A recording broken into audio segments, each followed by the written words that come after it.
लौकिक जन तथा अन्य मती कहते हैं कि पूजा आदि शुभ क्रियाओं में और व्रत क्रिया सहित है वह दिन धर्म है, परंतु ऐसा नहीं है।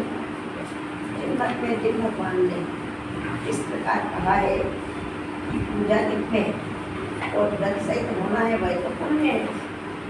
मोह के चोट से रहित आत्मा के परिणाम को धर्म समझिए।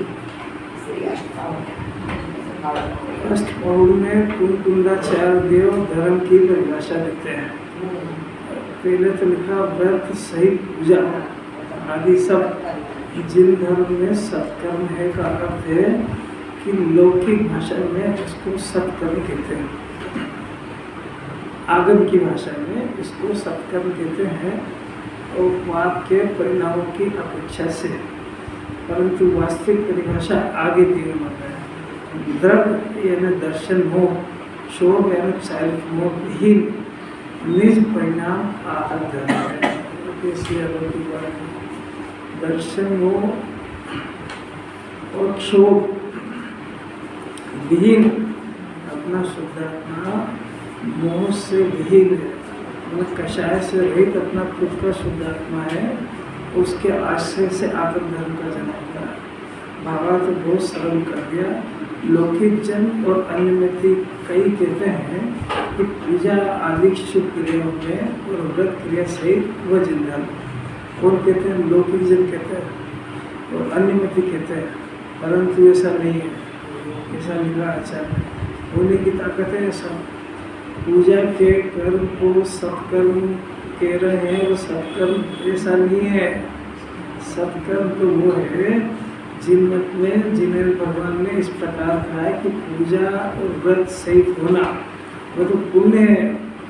मोह के क्षोभ से रहित आत्मा के परिणाम को धर्म समझो। कितनी अलौकिक बात है।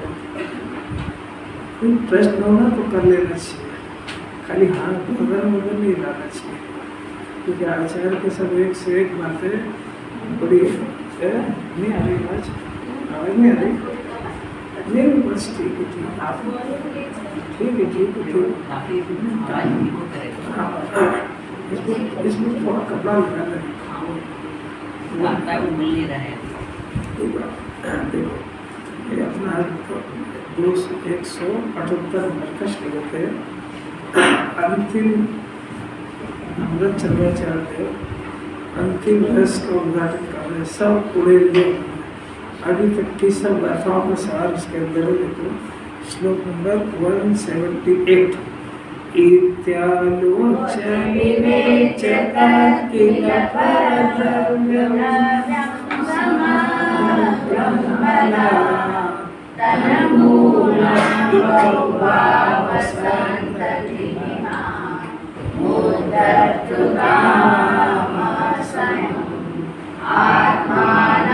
समुपेति निर्भरवः पूर्णेकसं विद्युतं येनो मूलितकन्दरे स भगवान् नात्माननि स्फुरति।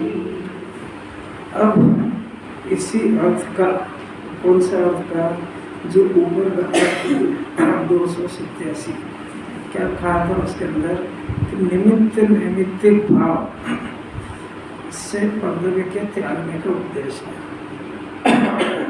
यह आचार्य ने सिद्ध करा कि निमित्त नैमित्तिक परिणाम। आचार्य उदाहरण भी बहुत उत्कृष्ट दिया है दिगंबर मुनिराज का, कि मुनिराज को आधा कर्म और उद्देशिक ये हुआ निमित्त और इधर हुआ परिणाम।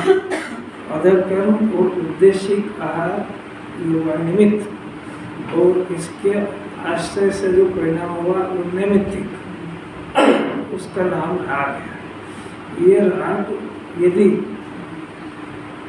उद्देशिक और अधर कर्म का भाव हो जाए उत्पन्न, तो मुनि दशा खलास हो जाती है। ये बंध साधक परिणाम जाता है।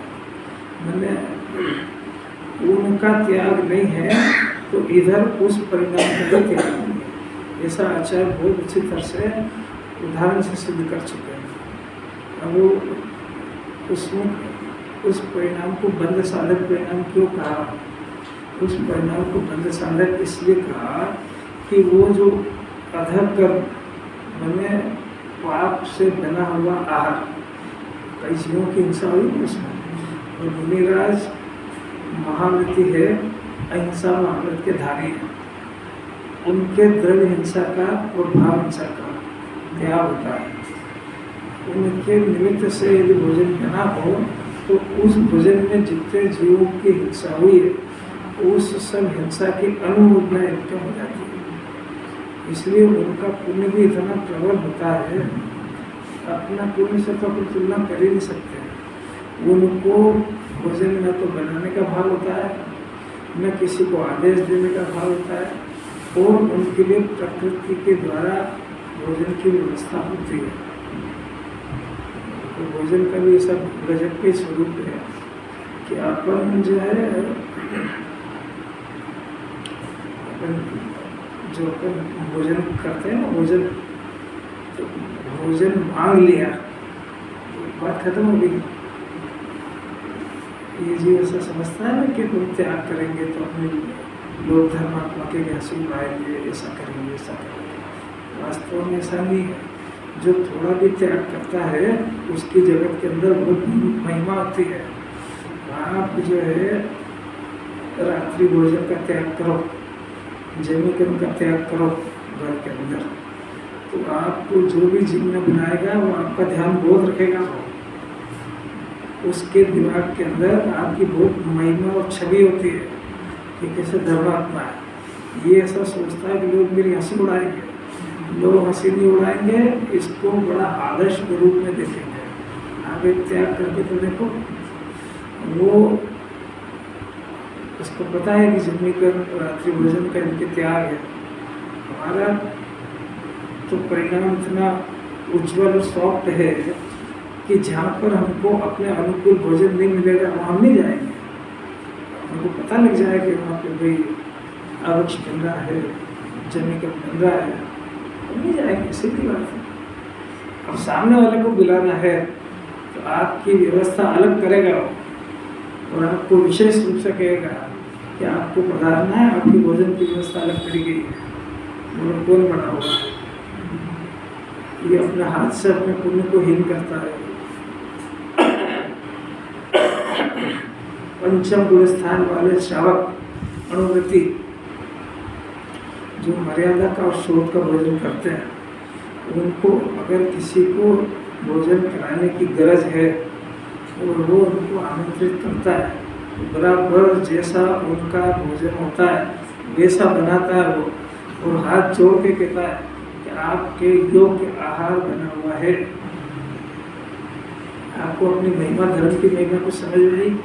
इसको ऐसा लगता है अरे लोग धर्मात्मा की मेरी हंसी उड़ाएंगे, ये हंसी के योग्य तो वो है जिसने अपने आपने अगर सब कुछ ले लिया तो आपका सब जनरल भोजन में हो गया। क्या ना इनके तो सब चलता है, आ जाओ जनरल भोजन।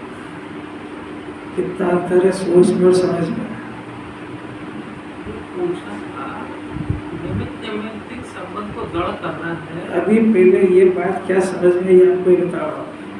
आज की बात अभी आज ये बात समझ में आई कि अभी जो कहा उसमें क्या समझ में आया, पहले ये बताओ। जगत के अंदर थोड़ा सा भी त्याग करे तो समाज के अंदर परिवार में उसकी हंसी उड़ाते हैं। जैन दर्शन कहता है तुम भ्रम में हो, हंसी का पात्र तो वो है जो जनरल भोजन में और अभक्ष रात्रि भोजन वगैरह चल रहा है, उसको जगत में नीचा देखना पड़ेगा। आपकी समाज के अंदर बहुत महिमा रहेगी क्योंकि जिनवाणी आपके साथ है, जिनवाणी का आपके ऊपर आशीर्वाद है। तो आप जैसा भोजन करते हो अगर सामने वाले को पता लगा तो आपके लिए स्पेशल भोजन की व्यवस्था करेगा। यदि उसको आपको भोजन कराना है तो, और आपने अपनी इज्जत अपने हाथ से बिगाड़ ली कि मेरा तो सब चलता है, तो कोई इज्जत नहीं है आपकी, आप जनरल भोजन में आ जाओ। पहले ये बात समझ में आती है क्या आपको? अगर ये आती है तो फिर अगली स्टेप है कि पंचम गुण स्थान में अणुव्रती श्रावक होते हैं। अणुव्रती श्रावक जो होते हैं वो सब मर्यादा का करते हैं। जो जो जिह्वाणी के अंदर मर्यादा दी है, आटे की, घी की, नमक की, मिर्च मसाले की, सब मर्यादा दी हुई है। इसको कितनी मर्यादा का चलता है। तो जो अणुव्रती श्रावक होते हैं उनको यदि कोई बुलाता है तो पहले ही कहता है धन्य हो मेरा भाग्य कि आपके कदम मेरे घर में पड़ा है। जैसे धर्मात्मा जीवों को मिलता कहाँ ऐसा अवसर, तो आपको बुला करके प्रसन्न होएगा और अपने आप को धन्य धन्य मानेगा और आपकी सर्वोत्तम व्यवस्था जैसे आप चाहते हो वैसी वो करेगा। आपको अपनी महिमा आई क्या पूछ, यदि आपके साथ जिह्वाणी है तो जिह्वाणी है का अर्थ है कि जिह्वाणी की आज्ञा का पालन है। भोजन संबंधी बात चल रही है अभी, ये हो गई। अब मुनिराज की बात, मुनिराज का तो कितना गजब का पुण्य है। ये श्रावक कैसी भावना भाता है पूरी जिंदगी में कि धन्य हो घड़ी कि दिगंबर मुनिराज का भोजन मेरे यहाँ होता है। कैसी अलौकिक बात। और सुनना जरा आगे बात, यदि उनके निमित्त से बना हुआ भोजन तो एक तो उद्देश्य का हो गया, और जो भोजन बना है उसमें अनंत जीव की हिंसा हुई है, क्योंकि बिना हिंसा के भोजन बनते ही नहीं है। अग्नि कायिक, जल कायिक, वायु कायिक सब जीव उसमें बनते ही।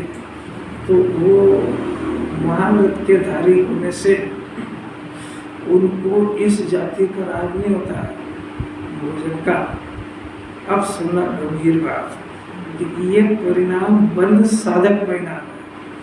भोजन करने का परिणाम बंध साधक नहीं है, क्योंकि मुनि दशा के योग्य परिणाम है, और बंध साधक परिणाम मुनि दशा के अयोग्य परिणाम है।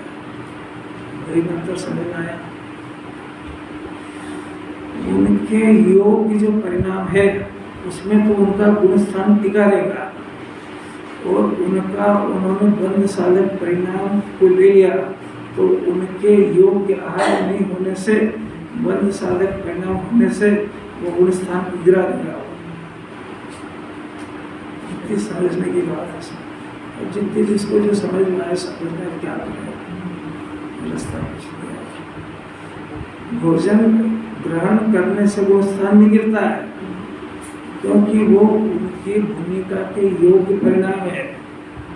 पर यदि वो उद्देशिक और अधम कर्म वाला भोजन ले ले तो बंध साधक परिणाम खड़ा हो गया।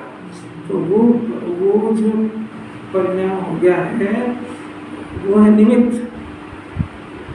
अधम कर्म उद्देशिक, वो निमित्त है, तो उसको लेने का परिणाम जीव का है, ये हुआ निमित्तिक। तो जिसको निमित्त का त्याग होता है उसकी नैमित्तिक का त्याग होता है। वो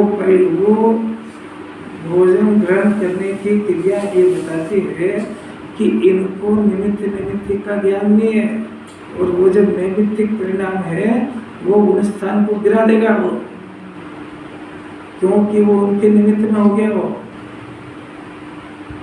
कैसी बात है, क्या गिर गया उसके अंदर? उसके अंदर ये गिर गया कि जिन्हें परमात्मा के सामने उन्होंने ये प्रतिज्ञा ली थी। क्या प्रतिज्ञा ली थी?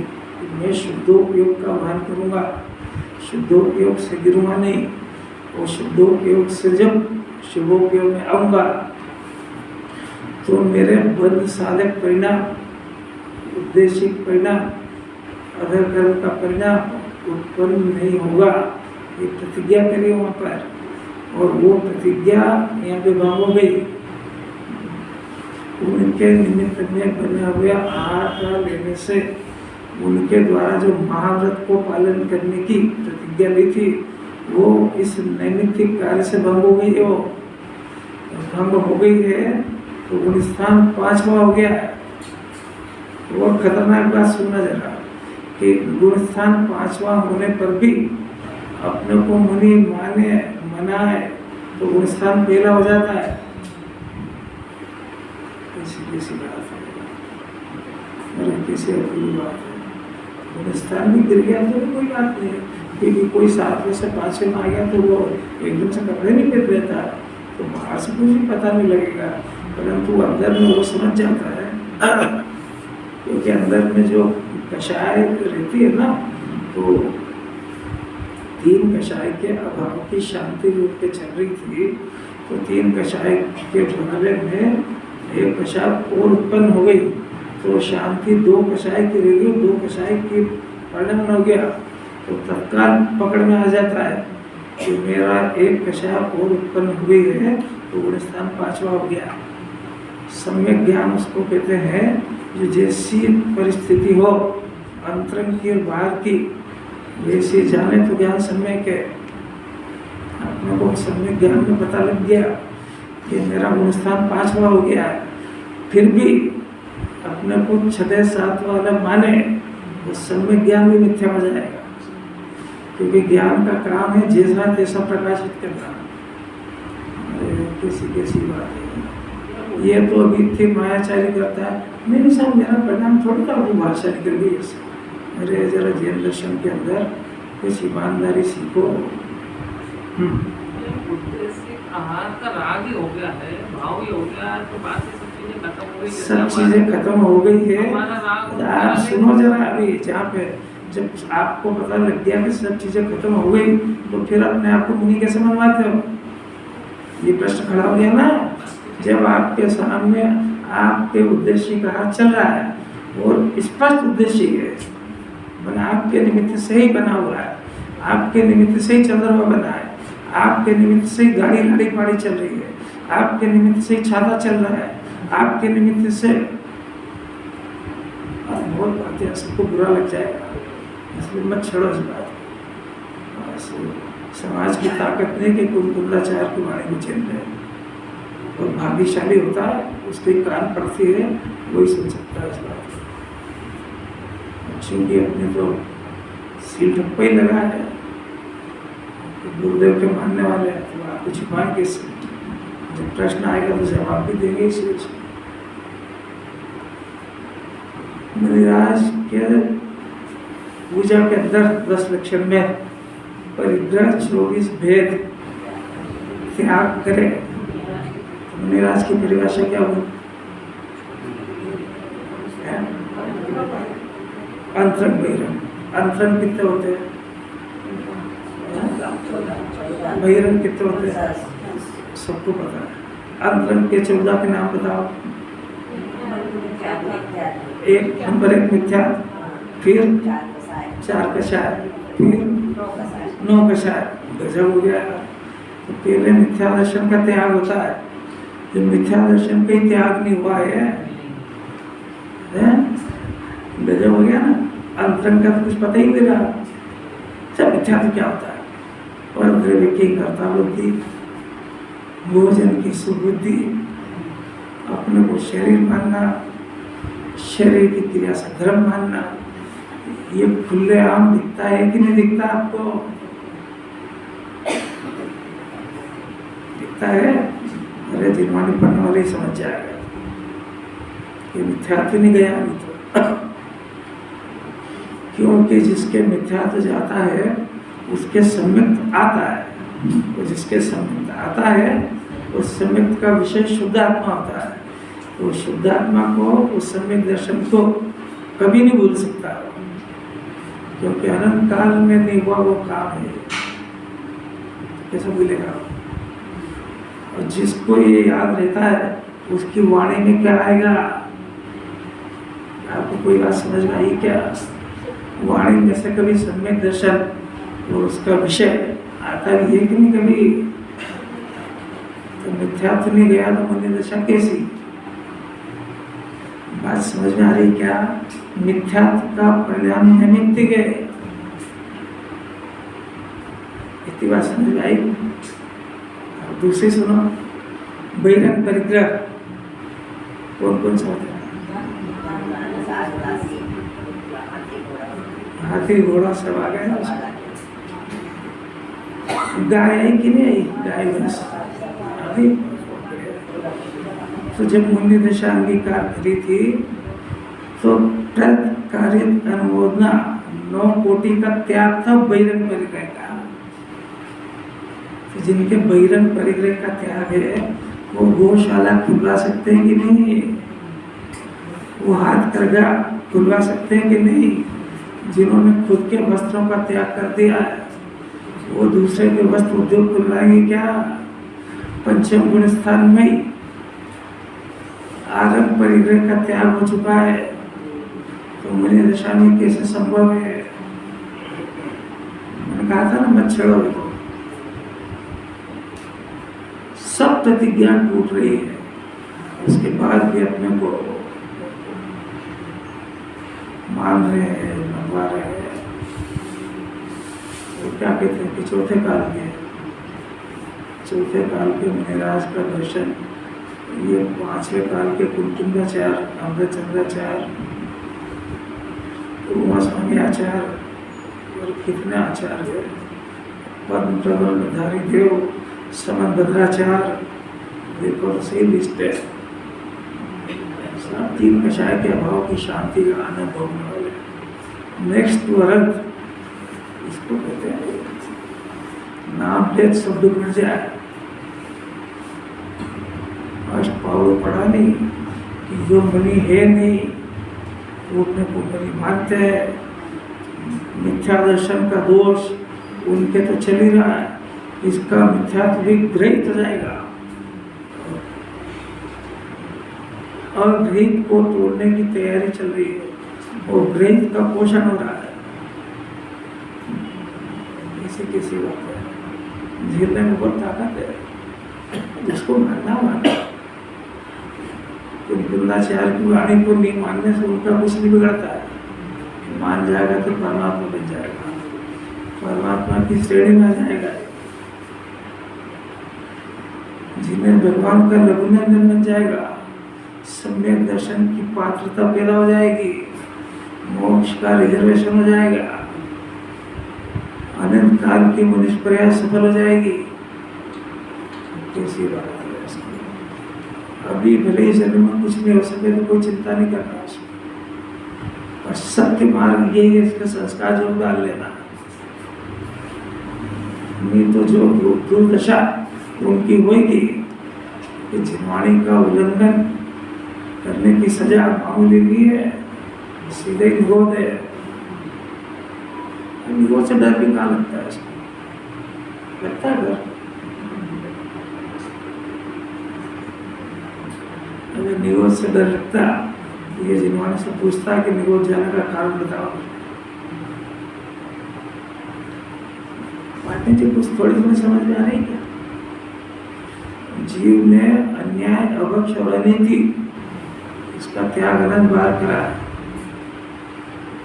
है, नहीं करा ऐसा नहीं है। परंतु कुदेव, कुगुरु, कुशास्त्र ये आत्मा का अभक्ष आहार है, ज्ञान से ग्रहण होता है। तो जाने इंद्रिय सब करने वाला से क्या कहती है? आत्मा का भोजन सुना है क्या है? मिथ्या दर्शन ही आत्मा का अभक्ष भक्षण है। अब कौन से आलू का तो त्याग कर देगा, जमीन का तो त्याग करेगा और मिथ्या दर्शन का ग्रहण कर जाएगा। तो जो सारा नहीं खाने योग्यता वो तो सब खा लिया। अरे आत्मा का आहार, आत्मा रूपी है तो उसका आहार क्या रूपी होता है? पर इसका है नहीं, उसको ग्रहण कर लिया तो अभक्ष भक्षण हो गया उसके।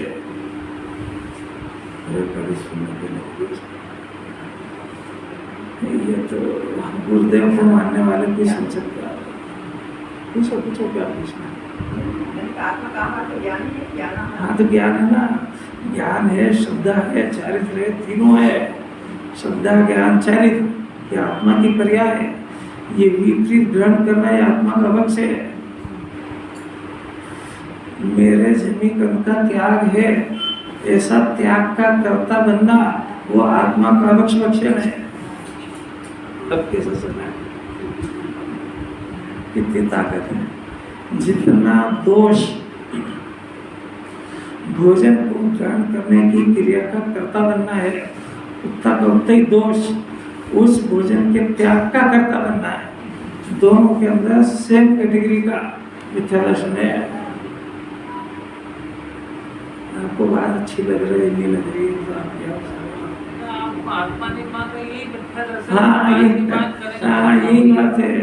अपने को आत्मा ही नहीं मान रहा है, जिन्हें भगवान ने इसको आत्मा ही कहा है, ये बोलता है ऐसा क्या आत्मा फात्मा की बात करते हो? तू है कौन भैया बता दो सही। शरीर चार गति भटक रहा है कि आत्मा चार गति भटक रहा है? क्रोध मान माए लोग आत्मा में होते हैं कि मुर्दे में होते हैं? आत्मा दुखी होता है, आत्मा सुखी होता है तो आत्मा ही होता है कि जड़ होता है? तो टेंशन में गिरा जाता है, आत्मा गिराता है कि शरीर गिराता है? जिसको टेंशन होता है वही जानता है उसकी कैसी बात है। अष्टमी थी तो मेरा मन नहीं रुका करके, अष्टमी के दिन कम से कम ये बात तो सुन ले उसको। अष्टमी यानी 8वां गुण स्थान इसके हो सकता है, ऐसी तैयारी करने का नाम अष्टमी है। 8 मूल गुण को पालन करे, अष्टम वसुधा को प्राप्त करे, उसकी शुरुआत 8वें गुण स्थान से होती है। पंचम काल में 8वां गुण स्थान नहीं होता है, 6वां 7वां तक ही होता है, पर 8वें की भावना यहीं से होती है। घबराओ मत, तो अनादि अनंत मार्ग है, ये जन्म में नहीं होगा तो नहीं होगा, अगले जन्म होगा, पर होगा तो यही।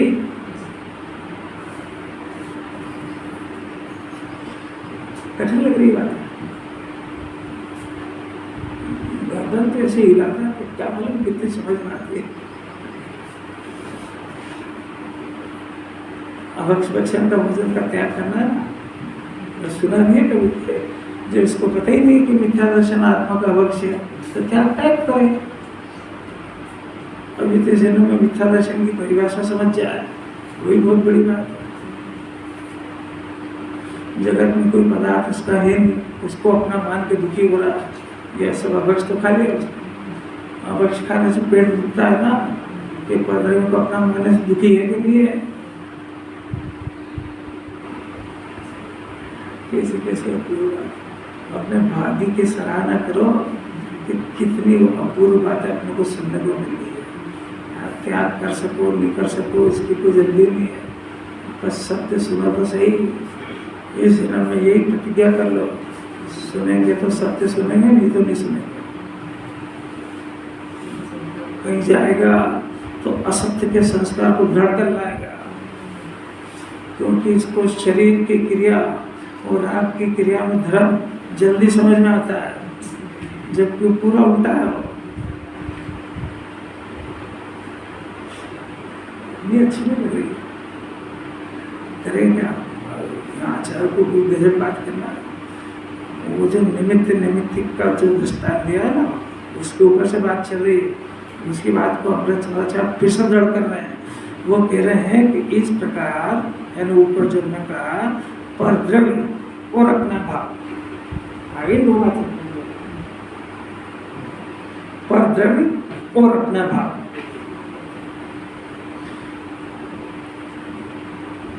जो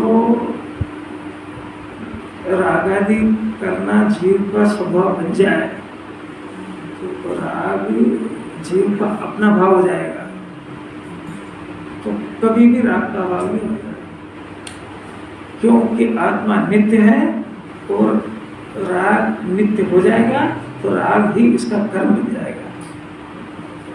तो गजब की बात है, जरा वो ध्यान से महिमा पूर्वक सुनना। इस राग को आचार्य ने जिसके लक्ष्य से हुआ है उसके खाते में डाल दिया। निमित्त के लक्ष्य से होने वाला परिणाम उसका नाम नैमित्तिक परिणाम है, जीव का परिणाम नहीं है। जीव के परिणाम से जीव को मोक्ष होता है, नैमित्तिक परिणाम से जीव को मोक्ष नहीं होता है। नैमित्तिक परिणाम विभाव है, क्योंकि निमित्त के आश्रय से हुआ है। तो जिनवाणी निमित्त का त्याग भी कराती है और नैमित्तिक परिणाम का भी कराती है, वो दोनों एक साथ होते हैं। कि जिसको यदि निमित्त का त्याग नहीं है तो गारंटी से उसको नैमित्तिक परिणाम का त्याग नहीं है। ऐसा तो कभी हो सकता है कि निमित्त का त्याग कर दे और नैमित्तिक दिखता नहीं हो। जैसे किसी को जमी पद का त्याग हो, उसको अंतरंग में लेने का परिणाम नहीं हो सकता है व्याप्ति इधर से। तो जिसको अंतरंग में परिणाम लेने का है वो बाहर से नहीं भी है तो भी उसके तो प्रतिज्ञा बन गए। आपको कोई बात समझ में आ रही है? प्रश्न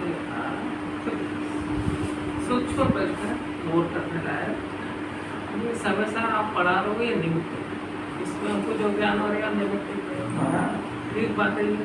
हम लोग भाव कर रहे हैं और आप बोल रहे हो कि इससे आपको ज्ञान नहीं होता है निमित्त से, ऐसा कैसे? समय सार से जो ज्ञान हो रहा है वो समय सार का ज्ञान है कि आत्मा का ज्ञान हो रहा है? अभी क्या हो रहा है ये नहीं पूछ रहे हैं। वो जो उसको ज्ञान हुआ है वो समय सार का ज्ञान है कि आत्मा का? समय सार का ज्ञान है। जिनवाणी कह रही है आत्मा का ज्ञान ये मोक्ष कारण है। इस समय सार के ज्ञान में संतुष्ट हो जाता है। इस समय सार निमित्त जब नाम पाता, जब इससे आत्मज्ञान हो जाता, ये आत्मज्ञान करने के लिए समय सार को पढ़ाते हैं। और ये समय सार से आत्मा का ज्ञान नहीं करता है, वो समय सार के ज्ञान से संतुष्ट होकर के अपने आप को ज्ञानी मानता है।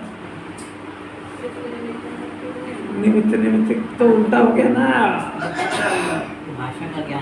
भाषा का ज्ञान हुआ, शब्दों का ज्ञान हुआ, समय सार ब्रह्म का हुआ, आत्मा का नहीं हुआ। और आत्मा का ज्ञान ये मोक्ष का कारण है। आत्म ज्ञान ही ज्ञान है। ये सभी और अगली लाइन यही मीठा विज्ञान। बहुत शांति से सुना। जिस समय ज्ञानी बनने की प्रोसेस चल रही ना, जिस समय इसकी दृष्टि निमित्त से हटेगी उस समय दृष्टि इसकी कहाँ जाएगी? कि यदि उसकी दृष्टि आत्मा पे जाएगी तो आत्मा पे दृष्टि जाने पर यहाँ भी एक परिणाम होगा। उस परिणाम का नाम नैमित्तिक नहीं है, उस परिणाम का नाम स्वाभाविक है। ये स्वाभाविक परिणाम ये मोक्ष का कारण है। क्योंकि आत्मा के लक्ष्य से कभी भी राग का जन्म नहीं होता है, ये नियम कभी कटेगा नहीं।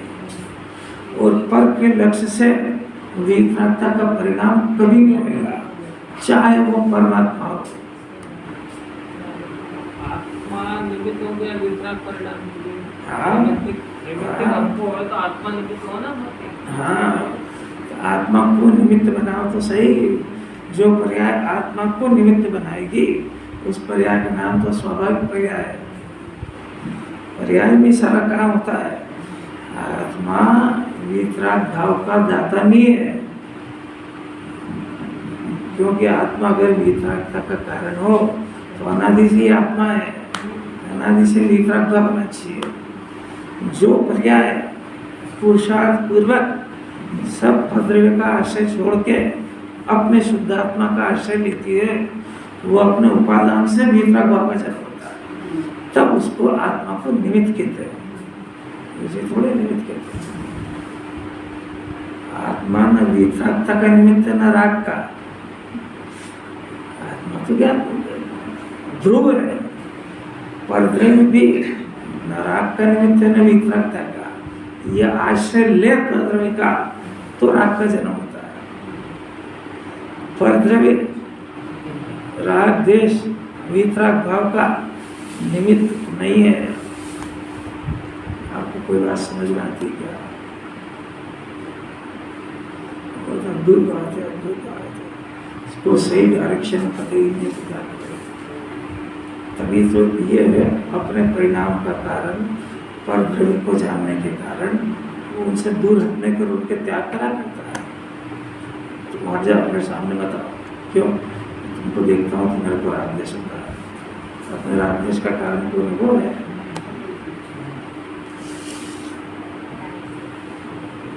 चिन्हवाणी पर संग एव, इसने उसकी संगति खुद ने करी है और खुद ही ने राग पैदा करा है। गजब की बात है, यहाँ तक मोक्ष मार्ग कोई योगदान नहीं है, और उस राग को अपना परिणाम जान करके भला जानता है, तो उस राग में लोटपोट होता है, इसका नाम मिथ्या दर्शन। नहीं समझ में आया तो जबरदस्ती गर्दन मत हिलाना, पूछ लेना, यहीं पर सब शंकाओं का समाधान हो सकता है। दुनिया में ऐसी और कोई जगह नहीं है जहाँ पे ये बात छेड़ो और उसका सही समाधान मिल जाए, ऐसी जगह नहीं है कहीं भी। विद्वान लोग हैं और चाहे तो बहुत सारी जगह है, चाहे ये खुद ढूंढे डॉक्टर को, आँख की सर्जरी कराना हो तो चाहे जिस क्लिनिक पे चला जाता है, क्या पहले रिपोर्ट पता करता है उसकी कि कितनों की आंखें फूटी और कितनों की अच्छी हुई है, फिर जाता है। तो आत्मा का इलाज कराना है तो पहले पता कर लो कि विद्वान आत्मा का जानकारी ये भी कितनी है। ये कुंदाचार्य के अनुसार बातें करता है कि अपने मन की गप्पे टोकता है।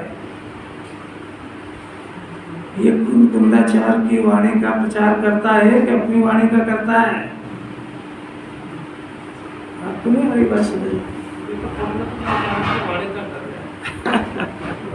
जब किसी की बात सुनने जाओ तो समझ जाना इस बात को कि वो प्रचार किसका कर रहा है।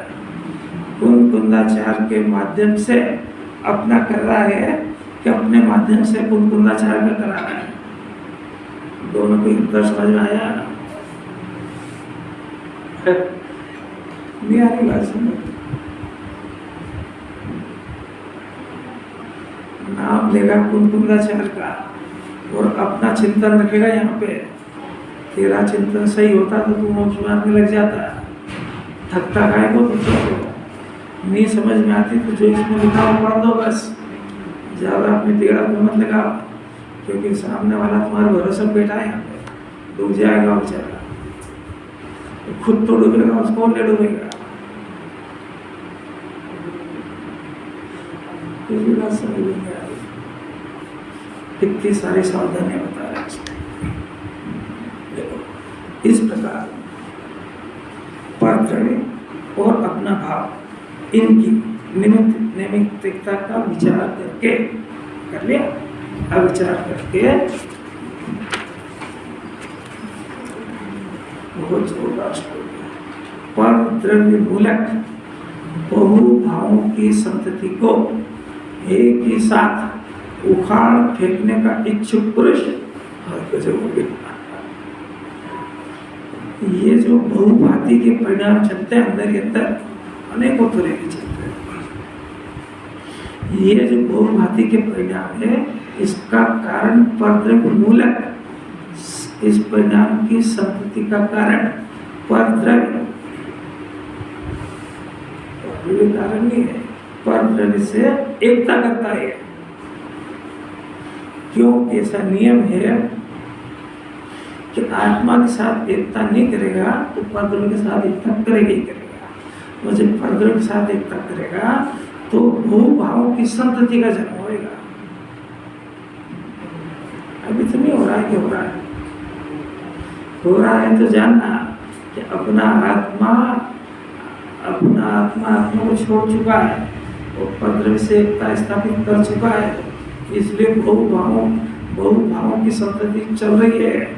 वो पहले क्षेत्रम ज्ञान में इनको उखाड़ फेंकने का इच्छुक पुरुष उसको लिया है पात्रता में। मतलब नैमित्तिक संबंध को उखाड़ फेंकने का क्या है? नैमित्तिक परिणाम जो उत्पन्न हो रहा है वो बहुभांति का है, वो जितने जितने निमित्तों का संग करेगा उतनी जाति का होगा, और नैमित्तिक परिणाम को ये जीव अपना परिणाम जान रहा है, इस प्रवृत्ति का नाम मिथ्या दर्शन है। वो जिनवाणी सुन के समझ में आए कि ये नैमित्तिक परिणाम को उखाड़ फेंकना है। काय के बल से उखड़ेंगे कि ये अपने स्वभाव के बल से पैदा ही नहीं होते।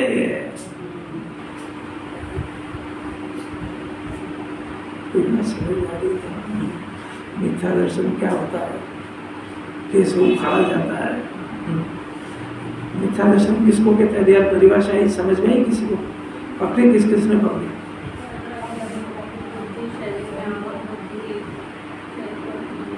अभी हाल लेटेस्ट में दी परद्रव्य, उसके पीछे हुआ एक परिणाम। इस परिणाम का नाम है नैमित्तिक, है ना। नैमित्तिक का अर्थ है कि आत्मा का परिणाम नहीं है ना। अब इस परिणाम में मजा मानना, इसको अपना जानना, ये मिथ्या दर्शन है। अब जिसको जिनवाणी समझ में आएगी तो उसका भाव है कि नैमित्तिक परिणाम को मूल से उखाड़ फेंको। कैसे जाएगा ये परिणाम कि निमित्त का आश्रय छोड़ा और स्वभाव का आश्रय लिया तो इसकी सारी संतति की चैनल टूट जाएगी। परिभाषा ही समझ में कोई बोल सकता है मिथ्या दर्शन की परिभाषा क्या है?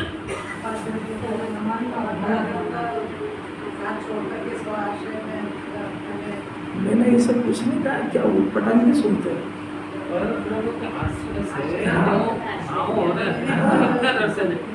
वो नैमित्तिक परिणाम, अब नैमित्तिक है ना, ये नैमित्तिक परिणाम जिनवाणी कह रही है ना। परंतु उस नैमित्तिक परिणाम को अपना परिणाम जान रहा है, ये मिथ्या दर्शन है। तो अब जब इस परिणाम को अपना जाना तो उसको भला जाना, और इसमें केली करने लगा तो इसने स्वाभाविक परिणाम को उत्पन्न करने का एजेंडा ही से कट गया उसके। तो अब जब उस परिणाम में मजा आने लगा तो इस स्वाभाविक परिणाम को जिपाई के लिए मेहनत करेगा। तो ये आत्मा का आश्रय काय के लिए लेगा, तो इसको आत्मा की बात कौन सुनाएगा? किसको छोड़ो, निमित्त को छोड़ो कि निमित्त को छोड़ो? मेरा पुरुषार्थ कायम है। हाँ सुनो, बहुत अच्छा, अपना पुरुषार्थ कायम है। ये नैमित्तिक परिणाम इसको दुख लगे, इसमें पुरुषार्थ करना। हाँ, तो नैमित्तिक परिणाम का कारण ये जानेगा कि नैमित्तिक परिणाम ये मेरा आश्रय से तो हुआ नहीं है, पूरी दुख है, पूरी होता काय के लिए कि मैं आश्रय लेता हूँ निमित्त का। तो मेरे को जरूरत क्या है अपने आत्मा को छोड़ के उधर जाने की? तो उसका भी त्याग हो गया कि नहीं? उसका ये बुरा लगा, जिसको ये परिणाम बुरा लगेगा तो उसका कारण कैसे अच्छा लगेगा? बड़ी टेक्निकल बात है, ऐसा कैसे? जिसको ये परिणाम खराब लग रहा है तो उस खराब परिणाम का कारण कैसे अच्छा लग सकता है उसको? और अच्छा लग रहा है तो इसका अर्थ है कि परिणाम भी अच्छा लग रहा है उसको। झूठ बोलता है, जिनवाणी के अनुसार बोलना सीख गया, जिनवाणी की भाषा बोलना सीख गया, शास्त्रों की बोलने की पद्धति सीख गया, तो करता उल्टे का। फिर से सुनना जरा, जिसको नैमित्तिक परिणाम खराब लगेगा, जिसको नैमित्तिक परिणाम विवाह लगेगा, तो नैमित्तिक परिणाम का कारण शुद्धात्मा नहीं है, परद्रव्य है। तो उसको परद्रव्य कैसे अच्छा लग सकता है जिसके आश्रय से दुखदायक परिणाम पैदा हो रहा है? अगर लगता है तो यहाँ जो परिणाम हो रहा है ना, वो झूठ बोलता है कि खराब है। समझ आ रहा है कि नहीं आ रहा? हर जीव अनादिकाल से सुखी होने के प्रयत्न कर रहा है, कर रहा है कि नहीं कर रहा है? पर सुखी होने का प्रयत्न आत्मा को छोड़ के कर रहा है, जो कि 3 काल में कभी संभव नहीं है। ये अरब भगवान को चैलेंज कर रहा है। कोई बात समझ आ रही है? बहुत अपूर्व बात है। ये समझ लो कि अपना मान पुण्य का हृदय था जो आज बात मिल गई है। हमने सुखी होने के प्रयत्न कर रहे हैं अनादि से, पर सुखी होने का प्रयत्न आत्म स्वभाव को छोड़ करके चाहते हैं। तो अरहंत भगवान आत्मा के आश्रय से अनंत चतुष्टय को प्राप्त हुए हैं। तो हम वो अपना अनंत चतुष्ट आत्मा को छोड़ के सुखी होना चाहते हैं, और हम भगवान से उल्टा काम मत करो। नहीं हो रहा तो भी कोई बात नहीं, उल्टा तो मत करो। तो अनादि से मानने को तैयार। सुख स्वभाव अनादि से है, सुखी अनादि से नहीं है। दो बातें समझना चाहिए। सुख स्वभाव अनादि से है, पर दुखी अनादि से है। इसका अर्थ है कि सुख स्वभाव को छोड़ा है। अनादि से दोनों ही चीज है। सुख स्वभाव नहीं होगा तो सुख आएगा कहाँ से, और दुखी अगर नहीं होगा तो सुख स्वभाव कहाँ से काहे मिलेगा। दोनों को स्वीकार करेगा तो ही सम्यक ज्ञान होएगा। दोनों में से एक को भी छोड़ देगा तो ज्ञान मिथ्या है। या तो सुख स्वभाव को भूल जाएगा, सुख स्वभाव को भूल जाएगा तो सुखी होने के लिए पर ज्ञान जोड़ेगा, उसमें आनंद भगवान को भी जोड़ेगा तो वैसे ही मिथ्या दृष्टि है वो, जैसा गुलाब जामुन में सुख ढूंढ रहा था।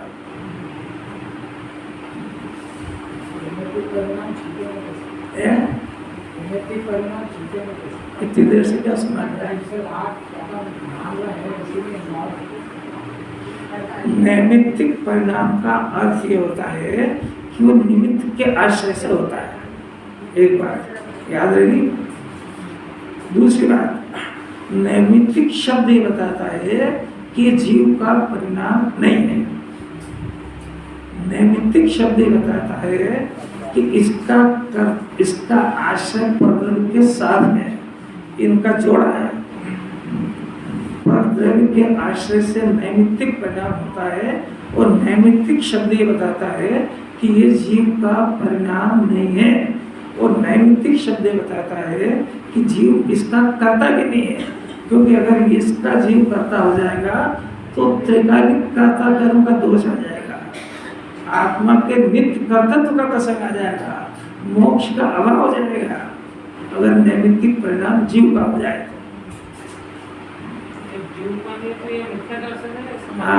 वो क्या समझा रहे बात।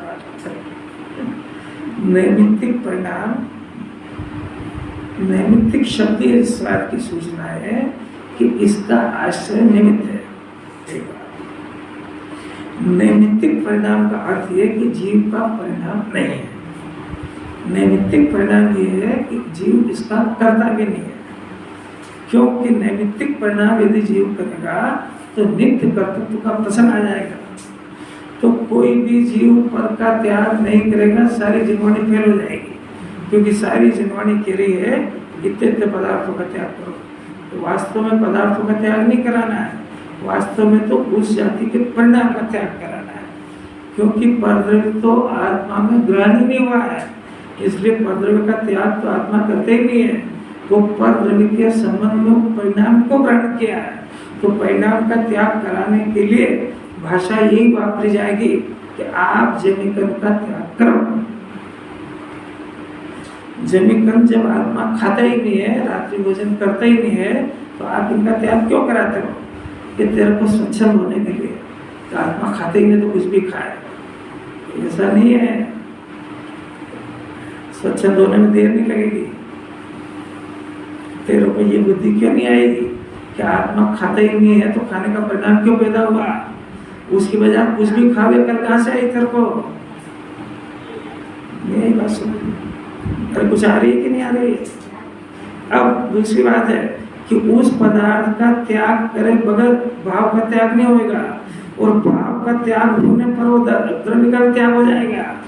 उस पदार्थ का केवल अकेला त्याग कर दिया तो जरूरी नहीं कि आत्मा के अंदर के परिणाम भी हो जाए, पर उसके आश्रय से आत्मा के परिणाम का, नैमित्तिक परिणाम का यदि त्याग हो गया तो वो उसकी थाली में नहीं दिख सकता है। व्याप्ति इधर से है। कुछ समझ में नहीं आ रहा। सभा तो ऐसी मंत्र मुग्ध हो गई कि बस दोनों तरफ से समझना दोनों। हाँ, तो उसका खाली एक का त्याग नहीं होता है। जैसे कुदेव, गुरु, कुशास्त्र, इनका त्याग तो कर दिया है ना, परंतु इनके परिणाम का त्याग नहीं हुआ है। तो सच्चे देवशाद गुरु का परिचय भी नहीं हुआ है। बाहर में कुदेव कुपुरुष कुशास्त्र का त्याग होने पर भी सम्यक दर्शन नहीं होगा, क्योंकि अंदर भाव में सच्चे देवसात गुरु का ग्रहण नहीं हुआ है, तो उनका त्याग होने पर भी त्याग नहीं है। और जिसको अंदर में सच्चे देवसात गुरु का स्वरूप भाषित हुआ है, उसके कुदेव कुशास्त्र का त्याग ऑटोमेटिक हो गया है। कोई बात समझ आ रही क्या? इस जीवन आनंद बात त्याग करा उनका, फिर निज आत्म ज्ञान बिना समझो। आज अष्टमी थी तो 15 मिनट लेट हो गया। चलेगा।